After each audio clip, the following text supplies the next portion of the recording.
Olá pessoal, mais um Saúde é Vida começando para você aqui na programação da TV Câmara Campinas. Hoje nós vamos falar sobre o Maio Furta Cor, que é uma campanha que visa sensibilizar a população para a causa da saúde mental materna. Mas antes eu tenho um recado para você que está em casa, que para participar do Saúde é Vida e sugerir um tema aqui para o programa é bem fácil. É só você entrar em contato pelo nosso WhatsApp, o DDD é o 19, o número é o 978293776. Vai aparecer aí na sua tela também um QR Code para você acessar pelo celular.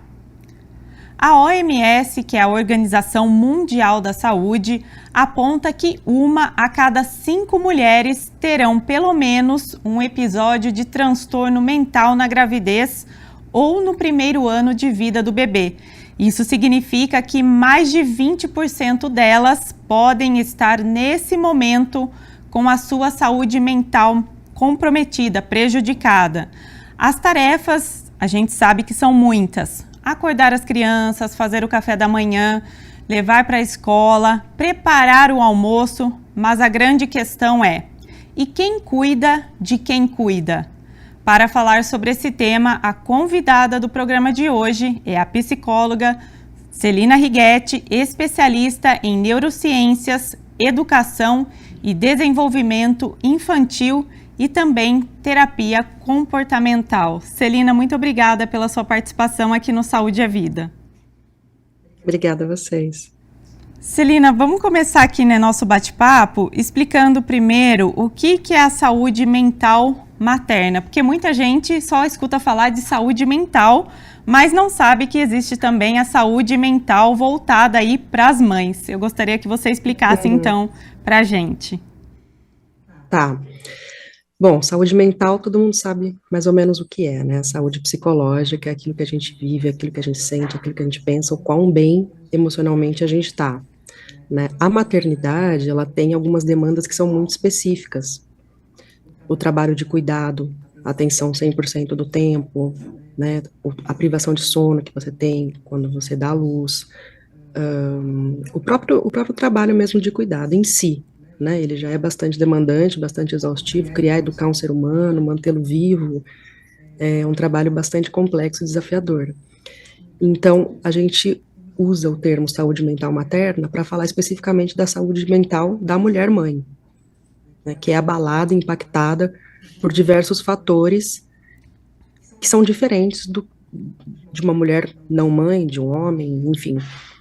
Então, por exemplo, a gente sabe que 1 a cada 4 mulheres tem depressão pós-parto, né? Então, esse é um fator de saúde mental que é impactado efetivamente pela maternidade em si, né? Não especificamente pela maternidade em si, do tipo, é ser mãe que é o problema, não é isso, né? Mas é a falta de política pública, é a falta de rede de apoio, é a falta de corresponsabilização dos genitores, né? E a falta de tribo, Exatamente. A falta de aldeia que a gente não tem mais. Exatamente, né? Não é eu acho bem legal a gente explicar isso, que não é o fato da pessoa ser mãe, né? É o fato do que isso implica, né? As responsabilidades que isso traz e exatamente essa falta, né, dessa rede aí de apoio, dessa compreensão desse momento, né, Celina? E isso eu falo sempre, assim, porque as pessoas confundem muito, né? Elas falam, nossa, mas você não gosta de ser mãe, né? Então a mulher escolheu ser mãe, mas não quer ser mãe. Enfim, não tem nada a ver com a maternidade em si. Não tem nada a ver com o filho. Não tem nada a ver com a mulher, né? É o sistema em que a gente vive que realmente não cuida das mães. Então a gente não tem políticas públicas efetivas. Então eu sempre dou um exemplo. A Associação de Pediatria recomenda que você amamente até os 6 meses exclusivamente, e a mulher tem 4 meses de licença maternidade. Então a conta já começa a não fechar desde o princípio. É, né? Isso mesmo. Então, não é a maternidade em si, mas é um sistema individualista, que não tem política pública efetiva. A gente não tem mais rede, a gente não tem mais pessoas maternando junto com a gente. Então as mulheres, elas estão sozinhas entre 4 paredes, cuidando de uma criança, muitas vezes sozinhas mesmo, o tempo todo. E isso impacta, né, o maternar. Então não é o maternar, não é o ser mãe, é o maternar numa sociedade como a nossa. Eu gosto de deixar isso sempre bem claro, porque as pessoas confundem demais, e aí já começam a achar que você que não gosta de ser mãe, tem mulheres que não gostam de ser mãe, né? Realmente tem, mas não é por isso, não é essa a questão, né? Não é isso que faz com que a gente precise efetivamente de apoio. E até a parte de Você ficar. pode gostar, pode não gostar, você precisa de apoio independentemente, né? Eu gosto de ser mãe, por exemplo, eu sempre falo, adoro ser mãe, eu gosto, é uma mudança na sua vida super positiva, na minha opinião, né? Mas a minha opinião, a minha vivência não é a vivência de todo mundo. Então, a gente precisa olhar para essas camadas da população, né? Para a população mais vulnerável, para a maternidade negra, por exemplo, que sofre muito mais violência obstétrica, que sofre muito mais com problemas financeiros, para a maternidade atípica, né? Que é uma maternidade com uma camada extra de desafios e de questões a serem resolvidas, né? E enfrentadas. Então, a gente precisa olhar com esse recorte, né? E todas nós precisamos. Então, não é maternidade, não é ser mãe, mas é o fato da gente maternar com essas condições quase desumanas, né? Exatamente, quero complementar a sua fala no sentido de que a gente também não pode romantizar tudo e muito, né? Porque existe a parte boa, bonita, mas também existe a parte difícil, complicada, de sofrimento. Então, acho que é importante falar sobre isso também, né? E aceitar que vai ser duro, vai ser difícil. E isso não significa que a mulher não ame ou ame menos o filho, né? Exato. Exatamente. É, eu sempre falo, né, mas por que você está falando da parte negativa, né, da parte que é complexa, que é desafiante? Porque a maternidade, ela já é muito romantizada, né, então essa parte que você falou, assim, da parte boa, do quanto é gostoso, uma criança, de você ver um ser humaninho crescendo, de você ter aquele amor, né, ter aquele abraço, e se fazer o seu dia, por um lado, muito mais complexo, mas por outro, muito mais feliz, então essa parte a gente já fala muito. Então a gente precisa falar do outro lado. Por quê? Por que que a gente precisa falar tanto? Porque as mulheres estão adoecendo e morrendo, né, por falta de um olhar mais carinhoso, mais atento para o que é você efetivamente lidar com o trabalho de cuidado, de manter um ser humano vivo, feliz, responsável, ativo, com todas as tarefas que isso demanda na rotina, né? Escovar dente, fazer comida, levar para a escola, buscar na escola, buscar na creche, encontrar pessoas para estar com a criança quando você precisa trabalhar. Então, são tantas questões, tantas camadas de problemas, que a parte da romantização a gente já fala, né? A gente já sabe bem, né? As propagandas de margarina estão aí para mostrar. As novelas, né? Os filmes. Exatamente. Celine, eu queria que você falasse um pouquinho, então, qual que é a importância da gente abordar esse assunto? É justamente isso, né? A gente tem um nível de adoecimento materno muito alto. Então, a gente tem depressão perinatal, a gente tem o burnout materno que está crescendo. A gente tem uma última pesquisa, que acho que foi feita pela Bitumemi, que mostra que 90% das mães estão em sobrecarga. 90%. Então, é muita coisa. Quase todas, né? Então, praticamente. Até porque muitas vezes é subnotificado, ou às vezes é uma maternidade que realmente tem muita rede de apoio, muita estrutura financeira, muita estrutura emocional, que pode pagar uma terapia, por exemplo, né? E aí talvez esses 10% estejam meio subnotificados ou estão englobados nessa parte de uma maternidade um pouco mais leve, um pouco mais fácil, um pouco mais tranquila, né? Mas a gente precisa falar sobre isso porque as mulheres estão adoecendo. As mulheres estão adoecendo e morrendo.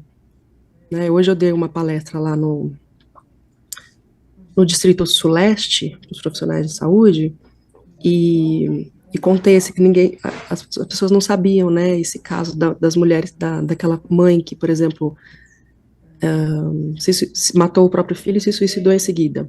Uma senhora, né, com um filho atípico, que não estava dando conta de fazer tudo sozinha, todas as responsabilidades, todas as demandas, né, toda a sobrecarga mental, né, de criar e educar uma criança, ser responsável por ela, uma criança, um adolescente, um adulto. E a gente tem muitos casos disso, são casos mais dramáticos, né, assim, de morte mesmo, de morrer de exaustão ou de morrer por causa de suicídio, mas a gente também tem o adoecimento mesmo, né? O adoecimento, a depressão, a ansiedade, o burnout, e a própria, assim, ainda que a gente não fale em adoecimento, que são níveis muito altos e muito alarmantes, né? Então a gente precisa, sim, falar sobre isso, mas ainda que a gente não tivesse o adoecimento, a gente tem o cansaço, né? De você não ter um tempo de descanso, de você não ter pausa, não ter férias. Eu sempre falo, o trabalho de cuidado é um trabalho sem pausa, sem férias, sem remuneração e sem validação social, né? Sim. A gente é levada à maternidade, por isso que a gente chama de maternidade compulsória, né? Porque a gente não tem uma consciência específica do que é ser mãe, a gente vai sendo mãe, a gente, eu digo como sociedade, tá? A sociedade vai sendo mãe sem muito saber o que é aquilo, o que vai significar na vida da pessoa, que impacto aquilo vai ter na vida da criança, de si própria, da família, né? Então, a gente precisa estar atenta a essas questões, a despeito de se havia ou não adoecimento, mas, além de tudo, tem o adoecimento, que tem níveis extremamente preocupantes, e tem também as mortes, né? O primeiro ano de vida, por exemplo, do bebê, que a gente tem um nível de suicídio muito alto, então a gente precisa estar muito, muito atenta a essa demanda, e o que eu sempre falo, assim, em primeiro lugar, pode ser que você não seja mãe, né? Mas você é filho de alguém, filho de uma mãe. Né? Então você precisa, todos nós somos, então a gente precisa olhar para isso com cuidado. E assim, hoje a gente sabe, né, hoje não há controvérsia na ciência, por exemplo, que a saúde mental materna impacta o desenvolvimento do bebê, da criança, do adolescente. Né? Então a gente precisa olhar para a infância, mesmo se a gente estiver só olhando para a infância, não tem como a gente olhar só para a infância e não olhar para quem está cuidando dessa criança.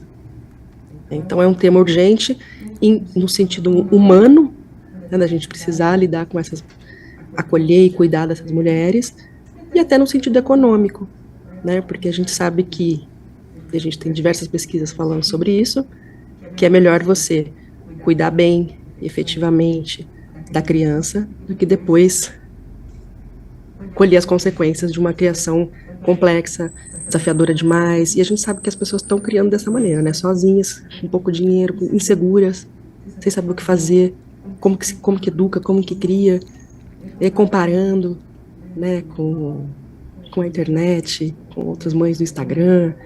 Então a gente tem camadas e camadas, assim, de problemas, ainda sem chegar na parte do adoecimento, mesmo não chegando na parte do adoecimento.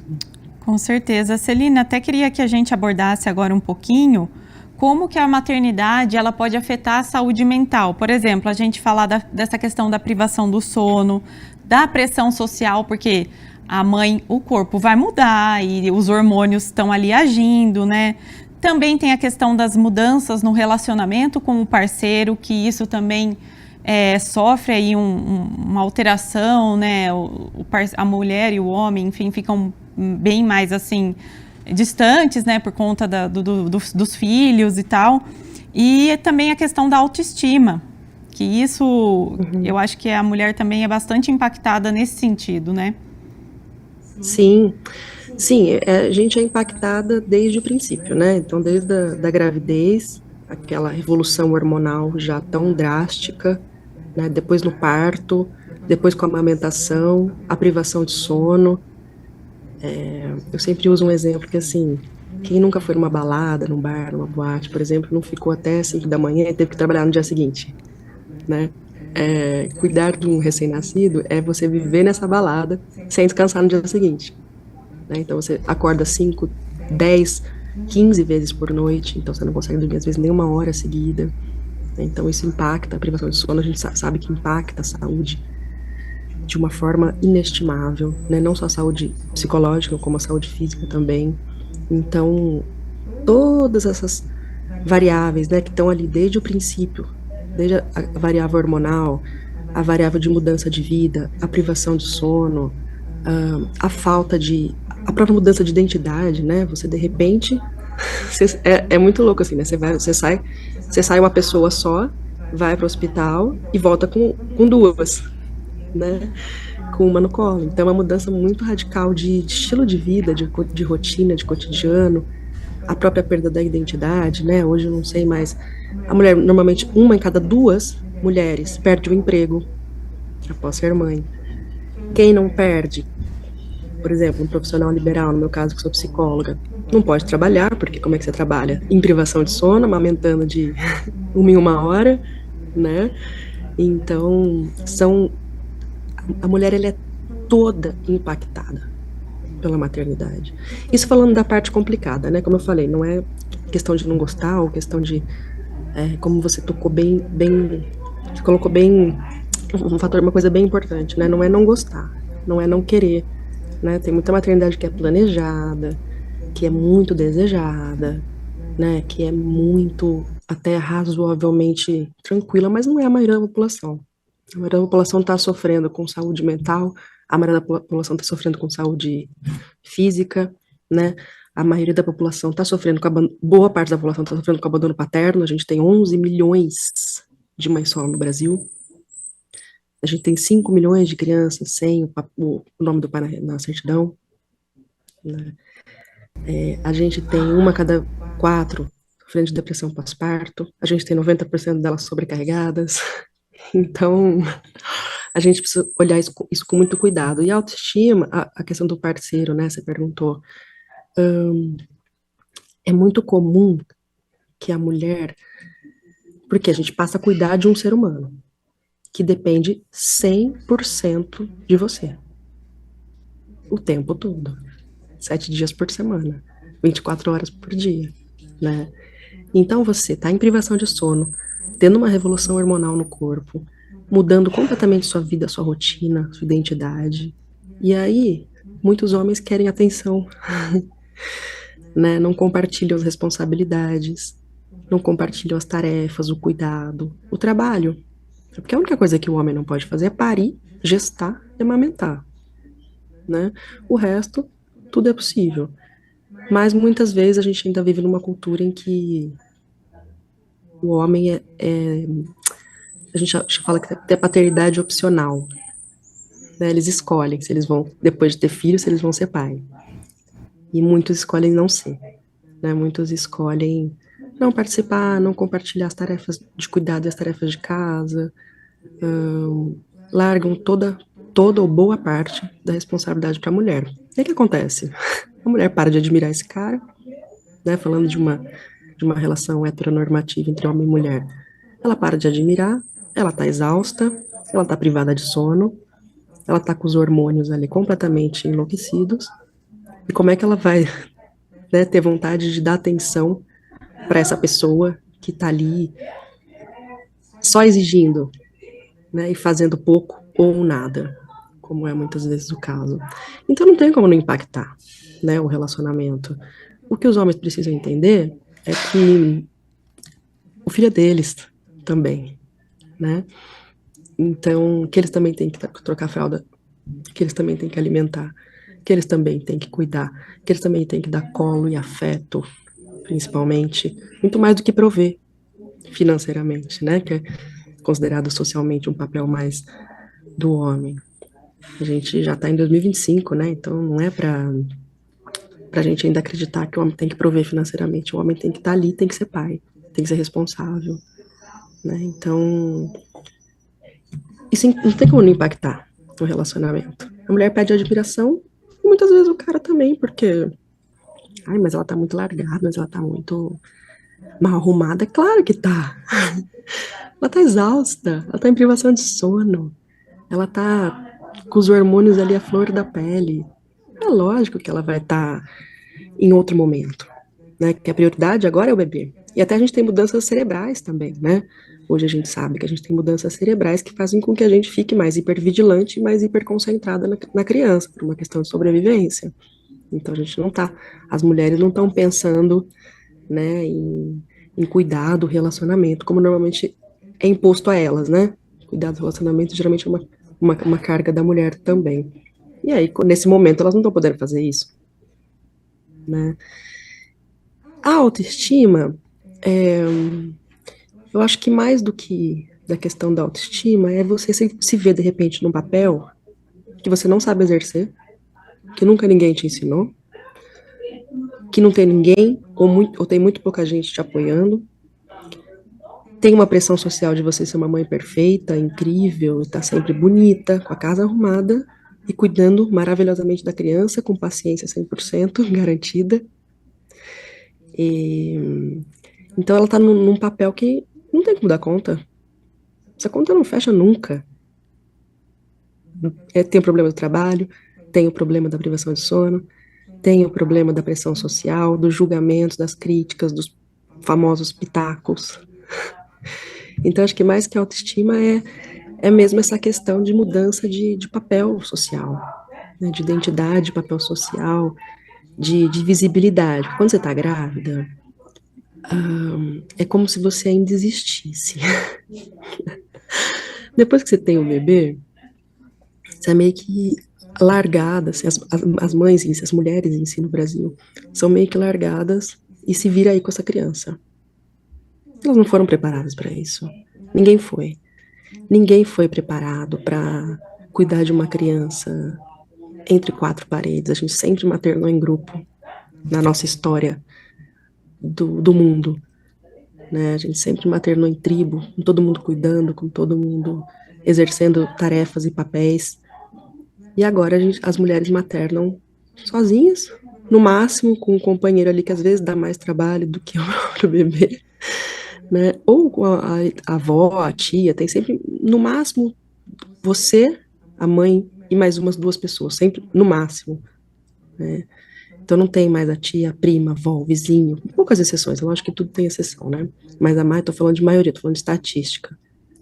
Boa parte dessas crianças são abandonadas, né, pelo pai, pelo genitor, e boa parte não tem família, hoje cada um mora num país, né, tem a maternidade estrangeira também, que é muito complexa, muito desafiadora, você está em outro país, e tendo que lidar com todas as questões da maternidade em si, e mais a falta de rede de apoio e de próprio conhecimento ali, né, de pertencimento ao país.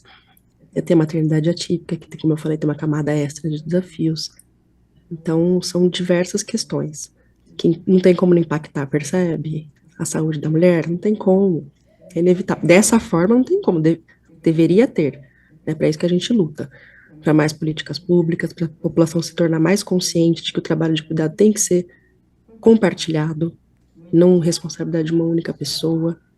A gente luta para que os homens também percebam o seu papel no trabalho de cuidado, no vínculo afetivo, no colo, no apego. Então, mas do jeito que não tem como não impactar a saúde, né? Exatamente. Até queria fazer um parênteses, né? Naquele momento que você falou das relações, né? Eu acompanho algumas mães, né? Sou amiga de algumas mães e elas relatam, nossa, depois que eu tive meu filho, minhas amizades mudaram, ou seja, os amigos sumiram, porque ainda quando ela está grávida, como você disse, ela existe. Depois que ela teve a criança, parece que o pessoal se afasta. É isso mesmo, Celina? Por diversas questões. Em primeiro lugar, você realmente não tem como dar atenção para mais coisas se você está sendo praticamente a única ou a principal responsável por um ser humano, que depende 100% de você 100% do tempo, né? Então não tem como você dar atenção a muitas outras coisas. Mas também tem uma questão que é cultural, né, que é essa questão, essa coisa de a gente maternar sozinha mesmo, desse hábito, né, de uma sociedade individualista, capitalista, que está sempre pensando na produtividade, de deixar as mães maternarem sozinhas, e essa questão cultural também, né, de que a mãe dá conta, de que a mãe pode tudo. Eu lembrei agora de um quadrinho do Calvin, lembra do Calvin Haroldo? Sim. Que ele tá com o Haroldo, assim, acho que uma floresta, alguma coisa, e aí ele fala, eu preciso consertar, não sei, não lembro qual o problema que ele tem lá com o Haroldo, né? E aí ele fala assim, vou perguntar pra minha mãe. Aí o Haroldo fala, mas sua mãe vai saber? Claro, mãe tem que saber tudo, mãe precisa resolver todos os problemas, né? É um quadrinho bonitinho, mas é isso, né? Uma hiperresponsabilização de algo que é desumano alguém conseguir fazer sozinha, né? Então, é preciso mudar essa perspectiva, esse paradigma, né? E aí o que acontece? As amigas a sociedade acha que você consegue dar conta que você materna sozinha. A não ser que já foi mãe sabe qual é a dificuldade, né? Mas quem não foi, não é, ou foi há muito tempo, em outro momento do planeta, né? Outro momento da história, vai ter dificuldade em ter empatia e perceber, né, que essa mulher precisa de apoio, precisa de ajuda, precisa de alguém, até para tomar um banho, tomar um café quente, Para lavar o comer uma cabelo, comida, né? Lavar o cabelo, às beber vezes. água, lavar o cabelo, que vira tudo luxo, né? Maternar nesse tipo de sociedade, quando você, logo que tem um bebê, vira luxo, você tomar banho, você beber água na hora que você quer, né? Dormir, esquece, mas assim, nem beber água, nem tomar o cabelo, nem lavar o cabelo, tomar banho, né? Então as pessoas não percebem, não têm essa percepção, né? Pelo contrário, elas acreditam que toda mãe é guerreira e é capaz de tudo, de dar conta de absolutamente tudo e não é, né? E tem um terceiro motivo também, que é os programas mudam. Então, aquela amiga que ia com você num barzinho ou na yoga, né, que ia tomar café todo dia, não tem mais como fazer isso do jeito que a gente materna. Não é pelo, como eu gosto sempre de reforçar, não é pelo filho, não é pela mãe, mas é a forma como a maternidade é exercida nesse, nesse mundo, né? E aí as amigas acabam se afastando, porque, claro, elas convidam você para ir no barzinho, você não pode. Elas convidam você para ir voltar para aula de yoga, não tem como você voltar para aula de yoga naquele momento. Elas convidam você a tomar um café, não tem como você deixar a criança, e a criança não tem as vacinas ainda, você não pode. Enfim, então são tantas questões que é mesmo muito difícil, assim. Então, quem se mantém amigo de mãe é amigo mesmo. Celina, agora a gente vai fazer um rápido intervalo, porque no próximo bloco nós vamos falar sobre a importância de ações como o Maio Furta Cor. Nós vamos para um rápido intervalinho e já voltamos.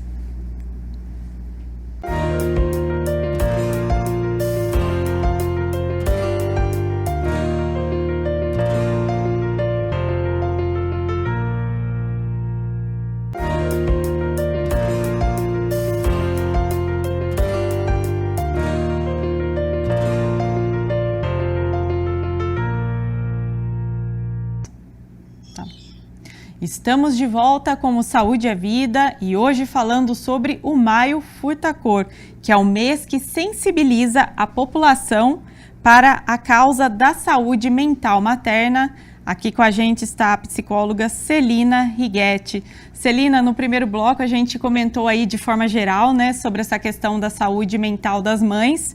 E agora, neste bloco, eu gostaria que a gente abordasse um pouquinho sobre a importância desse movimento, né? Sobre a importância dessa campanha, dessa iniciativa. Não tem como negar a importância desse movimento, né? O tanto que a gente realmente precisa, e é urgente, olhar para essas mulheres, para essas mães. Porque olhando para essas mães, a gente também está olhando para essas crianças. E as crianças são parte da sociedade, e as mães também são parte da sociedade, né? Apesar de a gente saber que elas ficam excluídas ali por muito tempo depois da maternidade. Então, o movimento, ele surgiu, é o 5º ano agora do movimento, Maio Furta Cor. Ele surgiu com 2 mães, que também estavam, mesmo em lugares de privilégio, também estavam vivendo todos os desafios da maternidade, e lá em Curitiba, né? E ele cresceu demais nesses 5 anos, então a gente está em todo o Brasil. A gente já é lei, projeto de lei Maio Furta Cor, que institui o mês de maio como cuidado de saúde mental materna, conscientização sobre a saúde mental materna, em mais de 150 cidades. Acho que a gente está com 5 estados já também com a lei aprovada, e a gente está também em vários outros lugares do Brasil, do mundo. Né? A gente está na Alemanha, na Itália, na França, em Portugal, na Suécia, na Dinamarca, no Panamá, em Cabo Verde, Estados Unidos.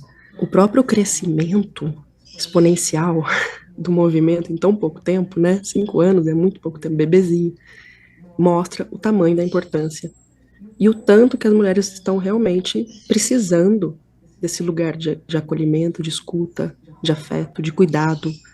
É por isso que a gente usa essa frase, né? Quem cuida de quem cuida, porque a gente cuida de todo mundo.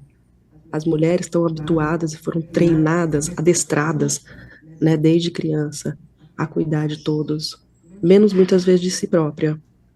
né? Então a gente cuida já desde criança, a gente ganha bonequinha, cozinha, vassourinha, e então a gente vai sendo adestrada já para fazer o trabalho de cuidado e o trabalho doméstico, né? Desde muito cedo. Quem cuida da gente? As mulheres, elas cuidam das crianças, elas cuidam muitas vezes do relacionamento sozinhas, elas cuidam muitas vezes de um pai, uma mãe idosa, uma avó, uma tia. E ela? Quem cuida dela?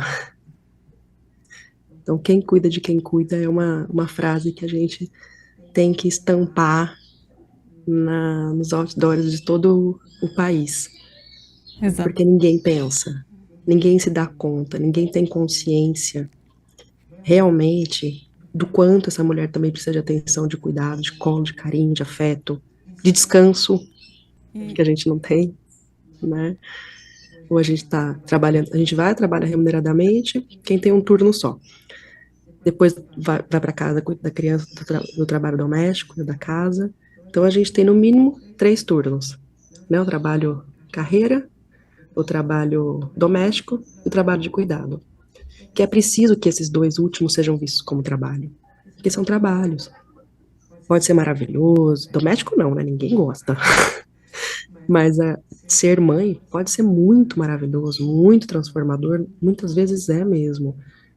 Ter uma criança do lado pode ser incrível, mas também tem o lado complexo que a gente precisa olhar, né? O lado mais difícil, os desafios que é se maternar num país como o nosso, né? Então a gente precisa olhar para isso, e o movimento cresceu exponencialmente porque justamente mostra a importância, né? É um bom sinal que ele cresceu exponencialmente? Não é, porque não teria crescido tanto se ele não fosse tão urgente. Que bom que ele cresceu, mas o motivo pelo qual ele cresceu é um sintoma social.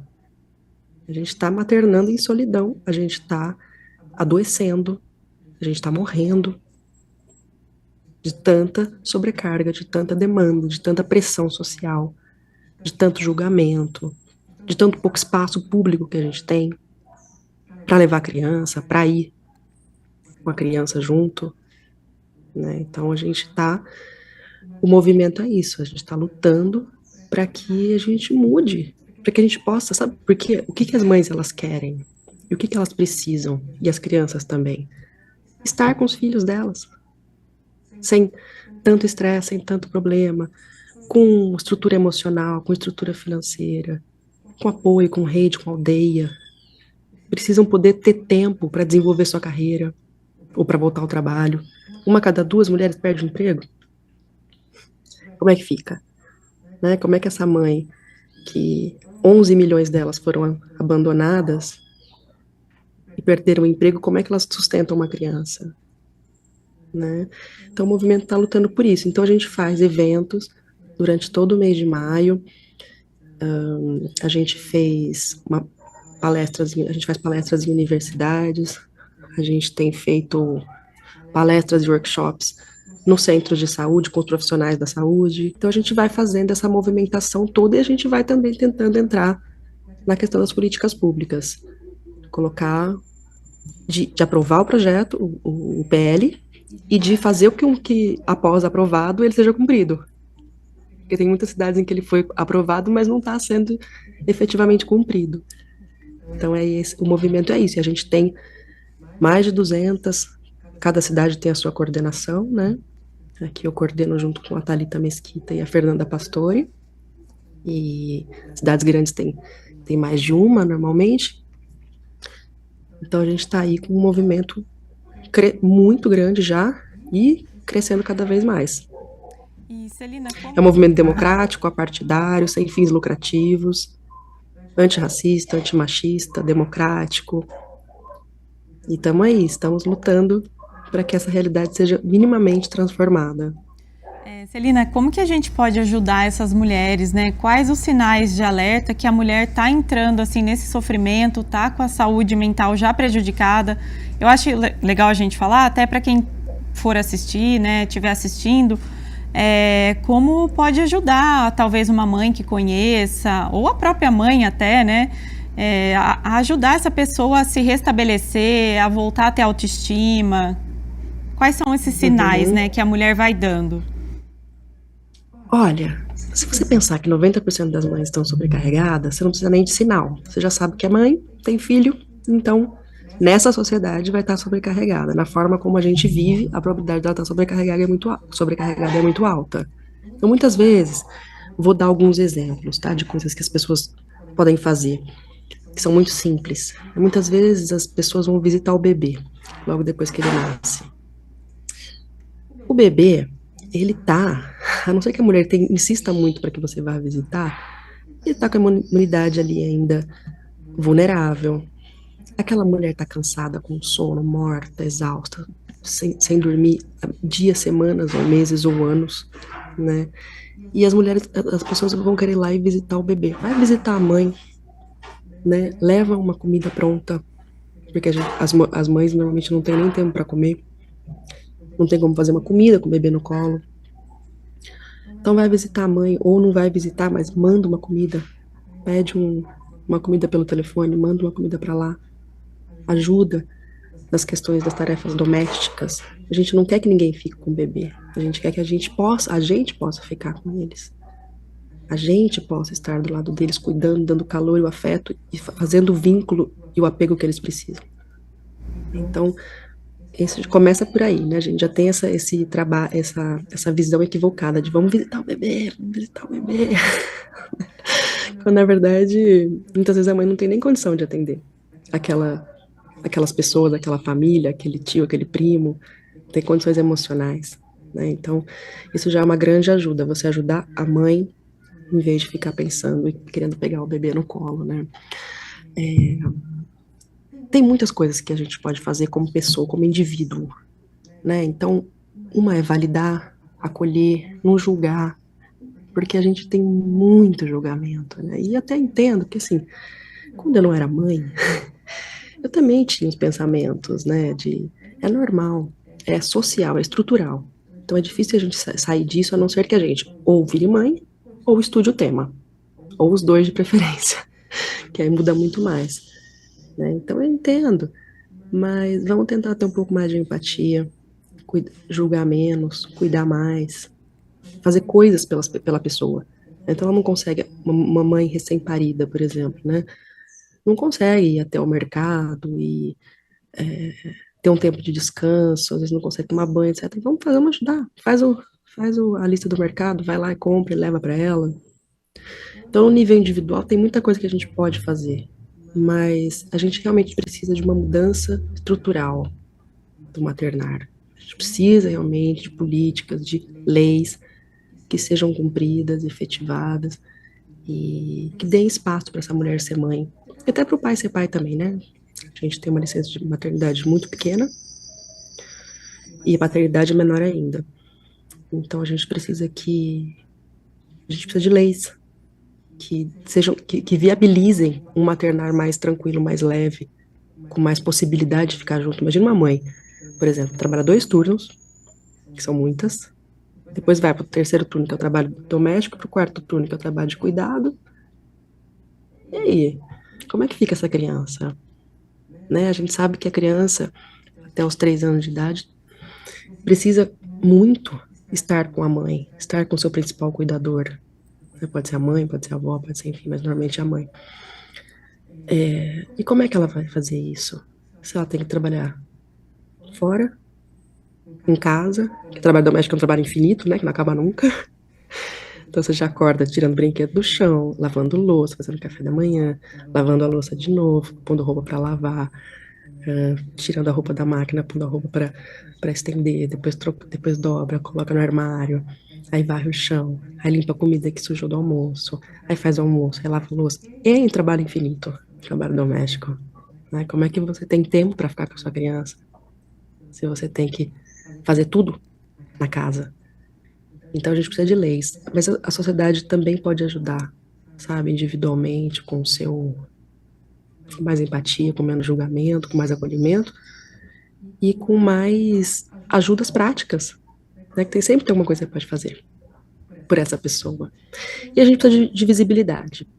Para conquistar todos esses direitos, a gente precisa ter voz, a gente precisa de vocês, por exemplo, né, que estão dando esse espaço para poder falar e entender um pouco mais sobre isso. A gente precisa que a sociedade como um todo, ou pelo menos uma boa parte delas, entenda quais são as problemáticas que a gente precisa solucionar com muita urgência para que mais mulheres não adoeçam, não morram, e para que as crianças possam ter o que elas precisam, que é o tempo de qualidade, a quantidade de tempo também, uma mãe tranquila, segura, feliz, uma sociedade que compartilhe o cuidado, compartilhe o trabalho e a responsabilidade. Até porque a gente sabe, né, Celina, como você como psicóloga sabe mais ainda, que a saúde da mãe, né, a saúde mental da mãe vai impactar no desenvolvimento da criança, né? Isso é muito preocupante. Direta e indiretamente. Direta e indiretamente, né? Porque uma mãe com depressão, por exemplo, uma depressão pós-parto, vai ter mais dificuldade em alimentar essa criança efetivamente, da melhor maneira, né? Em cuidar os cuidados básicos, né, em fazer os cuidados básicos de maneira mais efetiva. Também vai ter mais dificuldade em estabelecer um vínculo intenso, forte, tranquilo, que é o que a criança precisa para se desenvolver bem e plena, tanto física quanto psicologicamente. Então, qualquer tudo isso que impacta a mulher impacta direta e indiretamente a criança. E para o resto da vida. É porque a gente sabe, por exemplo, que a primeira infância tem uma importância para o resto da vida em termos de desenvolvimento do cérebro, desenvolvimento do vínculo, do apego, que é para o resto da sua vida. Se a gente não cuidar da primeira infância, a gente não vai ter como viver num mundo mais saudável, né? Num mundo menos problemático, menos adoecido, menos violento. A primeira infância... Falando da primeira infância, seria a base, IPIC, né, de tá tudo. Apoiando a gente também. Primeira Infância Campineira também está apoiando a gente. Então, a gente está tentando desenvolver agora um trabalho em conjunto, porque cuidar da mãe é cuidar do filho, cuidar do filho é cuidar da mãe. Não tem como fazer essa diferenciação. Né? Cuidar da mãe é cuidar do filho, e cuidar do filho é cuidar da mãe. Estava até comentando que a primeira infância, então, é a base de tudo, é o mais importante ali, né? Exatamente. Exatamente. A gente sabe hoje, não há nenhuma controvérsia na ciência, né, que o desenvolvimento do cérebro da criança na primeira infância, ele afeta toda a sua adolescência, vida adulta e velhice de diversas maneiras, né? Não vou colocar aqui todos os impactos que tem, mas são muitos, tanto no desenvolvimento cognitivo, desenvolvimento relacional, né? A própria saúde física da criança é impactada por ela ter tido ou não uma infância mais saudável, mais menos estressante, né? Então a gente sabe, por exemplo, que excesso do hormônio de estresse, né, do cortisol, ele está extremamente relacionado com diversas doenças, inclusive as doenças ditas físicas, né, como diabetes tipo 2, infarto, doenças autoimunes. Então, a primeira infância, ela é realmente, sem mais dúvida nenhuma, a fase mais importante de um ser humano. É onde o cérebro está se desenvolvendo, onde você está aprendendo a viver nesse mundo, e os valores e as adversidades que você vai viver vão impactar o resto da sua vida. A gente tem aquele estudo, não sei se você conhece, o estudo ACEs, né? Adverse Childhood Experiences, que é um estudo bem grande e muito importante dentro da ciência, que ele estabeleceu 10 adversidades na infância, e quanto mais dessas adversidades o adulto tem, maior a chance dele desenvolver diversas doenças, tanto psicológicas quanto ditas físicas. Né? Então, a gente tem 10 perguntas, e eles foram percebendo, né, foram estudando esses indivíduos, e foram percebendo muito claramente, eu não vou, obviamente não vou poder falar da pesquisa aqui com muitos detalhes, mas não importa, o que importa é o resultado dela, o quão grande ela é, o quão significativa e impactante ela deveria tá sendo, né, na nossa sociedade. Então, quanto mais adversidades você viveu na infância, maiores as chances de você adoecer.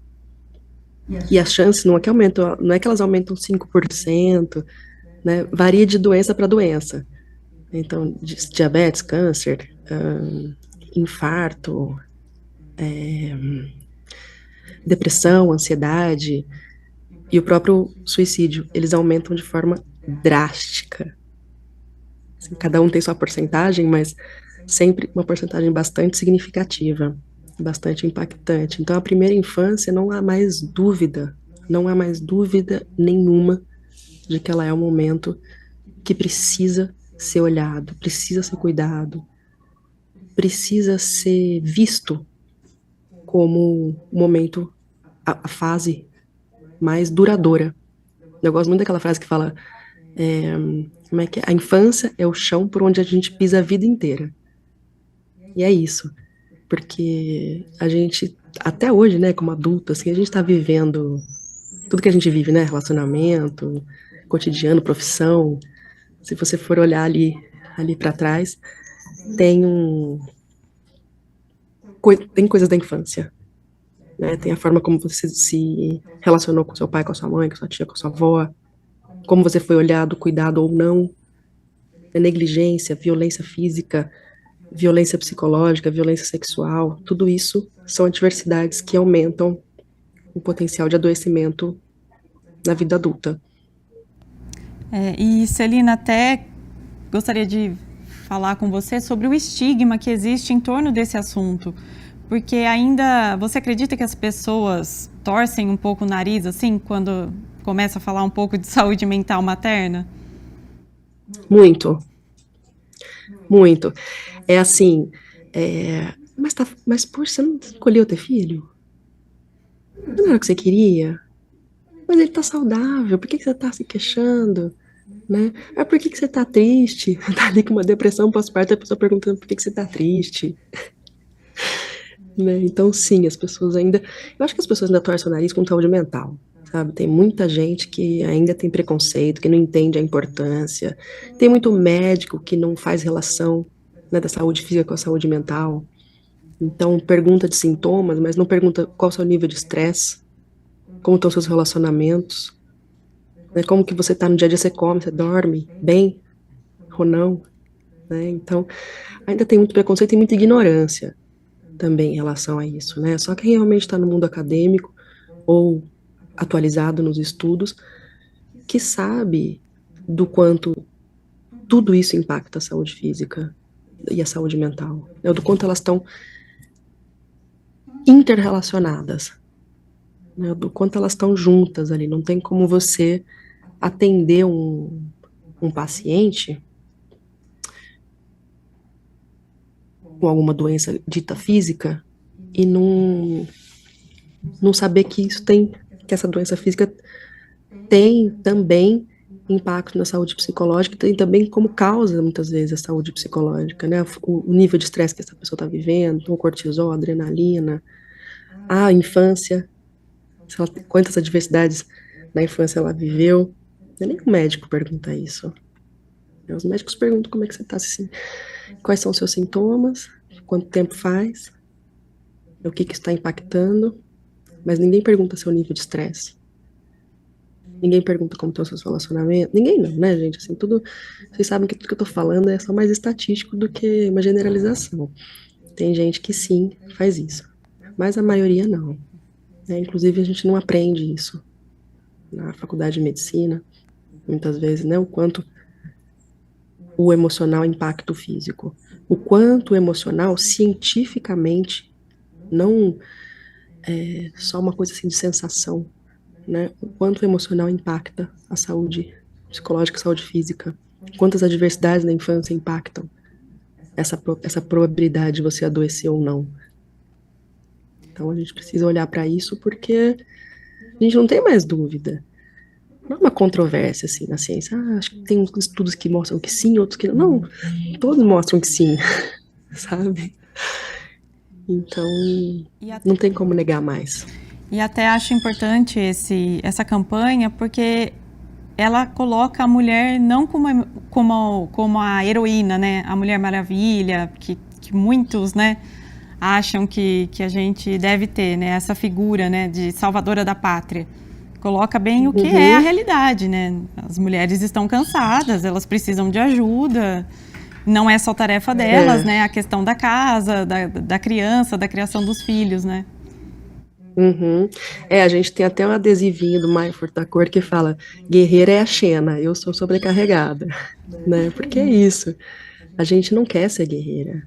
A gente não quer dar conta de tudo. A gente quer corresponsabilização, a gente quer tempo de qualidade com a criança. A gente quer descanso, dormir, comer bem, né? Ter lazer.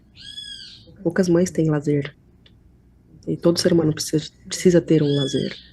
Né? Quando muitas vezes os pais estão ali, mantêm o futebol, o encontro com os amigos no bar, as mães não conseguem manter esse tipo de lazer que é importantíssimo para a saúde mental.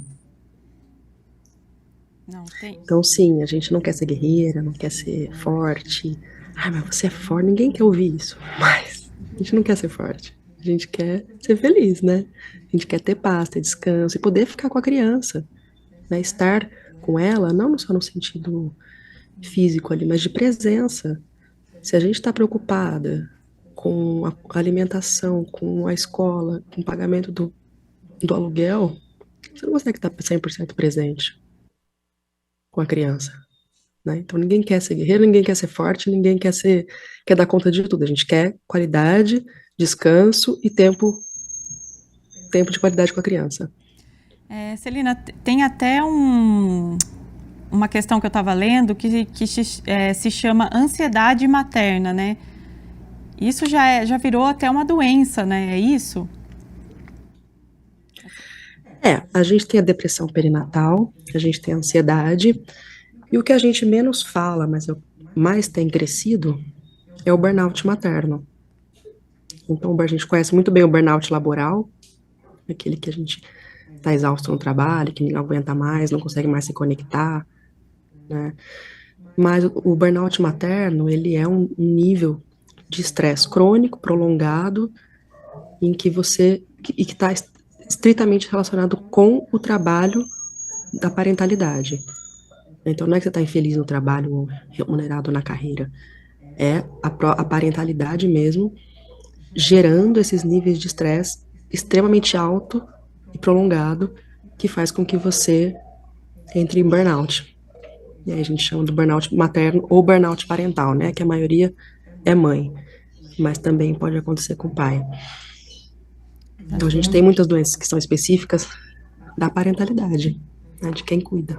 Exatamente. A ansiedade é uma, a depressão é outro, o burnout é o que mais tem. É o que eu acho que precisa também de uma visibilidade. É pouco falado, né? Porque muito pouco, ainda muito pouco falado. A gente tem muitas pesquisas no Chile, na França, algum pouco nos Estados Unidos, alguma coisa aqui no Brasil também, na Bélgica, mas ainda é um tema muito pouco conhecido pela população de forma geral, né? E muito pouco aceito e validado também. Lá eu estou em burnout porque eu cuido de um ser humano, vão te julgar e te criticar absurdamente. Então, não, a gente tem que ver que é uma doença. É um efeito de um maternar, de um cuidar de um ser humano, que envolve cuidar de um ser humano, porque cuidar de um ser humano é uma demanda muito complexa, desafiadora, né, independentemente, porque é um ser humaninho pequenininho que é indefeso, vulnerável, precisa de comida, precisa de afeto, precisa de colo, precisa de estímulos adequados para se desenvolver. Então é, por si só, uma tarefa bastante demandante, desafiadora. Mas no contexto em que a gente materna, isso é muito agravado, né? Como eu já falei, uma sociedade individualista, que não compartilha o trabalho de cuidado do trabalho doméstico, uma sociedade que a mãe é colocada como única ou principal responsável pelo trabalho do cuidado, uma sociedade que não valida, não valoriza, pelo contrário, julga, critica, aponta o dedo para essa mulher. né? Então, assim, por exemplo, a mulher, a gente tem aquela, eu gosto daquela tirinha, não vou lembrar de quem que é o desenho, mas que são, assim, dois divididos, né, em dois quadradinhos. Então, tem o pai ali pegando um sanduíche para criança, paizão divertido. Aí do outro lado tem a mãe dando um sanduíche, nossa, que mãe relaxada, né? Aí tem o pai levando a criança para passear, nossa, que pai responsável, que pai presente. Do lado da mãe é mãe, mãe sendo mãe, né? Então é uma diferença muito grande, muito drástica de julgamento, de valorização. Então tudo isso impacta. E a gente precisa olhar para tudo isso como profissional de saúde, mas como sociedade, como Estado, como indivíduo. Exatamente. Celina, agora para a gente já encerrar aqui nosso bate-papo, então, eu só gostaria que você reforçasse, então, como que essas mulheres podem buscar ajuda, de que maneira, né, que elas podem encontrar aí um apoio, seja também através do movimento. Uhum.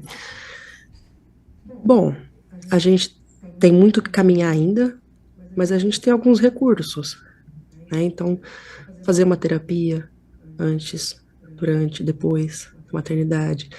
Muita gente não tem acesso à terapia, então a gente tem aí o SUS que tem muito a desejar, mas que tem profissionais muito competentes, que pode encaminhar essa mulher que está deprimida, que está em burnout, para um psicólogo, para um psiquiatra, né, para que cuidem dela. A gente tem os movimentos de mães, né? A gente tem muitos movimentos importantes em que mães se unem para compartilhar suas dores, suas dificuldades, o seu amor, né? Então tem a Rede Amamenta em Campinas, por exemplo. Tem muitas redes de maternidade atípica que essas mulheres elas precisam ser olhadas, vistas, cuidadas, entender que o problema não é elas. Né? A gente tem um monte de problemas, nenhum deles é gerado, na maioria das vezes, né? Claro que tem exceções, é gerado por essa mulher. Nenhum das problemáticas. Né? Então elas precisam estar juntas, entenderem que acontece isso com outras pessoas também, que não são só elas, que não é um problema individual, é um problema social, estrutural, cultural e de falta de política pública. Quando ela entende isso, já minimiza a culpa dessa mulher. Ela vê, poxa, mas então não sou eu que não dou conta, né? Então não sou eu que sou o problema, não sou eu que sou desorganizada, não sou eu que não consigo cuidar da alimentação perfeitamente do meu filho. É um problema estrutural. Isso já diminui a culpa dessa mulher. Então, terapia, com busca de atendimento dentro do Sistema Único de Saúde, que tem psicólogo, tem psiquiatra, tem outros tipos de cuidado. E esses movimentos que unem as mulheres para que elas entendam que a culpa não é delas, para que elas possam compartilhar ideias. Grupos de WhatsApp, sabe, até ajudam. Assim, então, qual que é a fralda que não dá alergia na criança? Desde coisas pequenas, assim, que no cotidiano é feito de coisas pequenas. Então você precisa de ajudas específicas, de pequenas coisas do cotidiano, e você precisa de ajudas mais efetivas, né? De apoio para a sua saúde mental, de política, de lei, de tudo isso. Mas a gente está caminhando para isso. Então, o movimento Maio Furtacor tem esse objetivo, mas a gente tem aí um monte de outros movimentos e grupos de mães, de mulheres, né, que se ajudam entre si.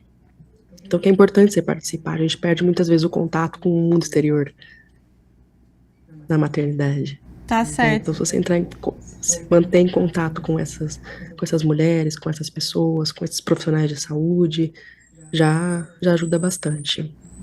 Tá certo. Entender então. que assim, depressão não é uma frescura, não é uma coisa do momento, é uma coisa que precisa de tratamento, né? Assim como o burnout e a ansiedade. Tá certo, então, Celina, eu gostaria de te agradecer muito pela sua disposição e por participar aqui do nosso programa. Muito obrigada. Obrigada a você.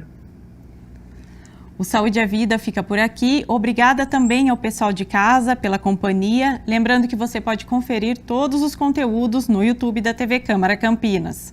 E também não se esqueça de nos acompanhar nas redes sociais. A gente se vê no próximo programa.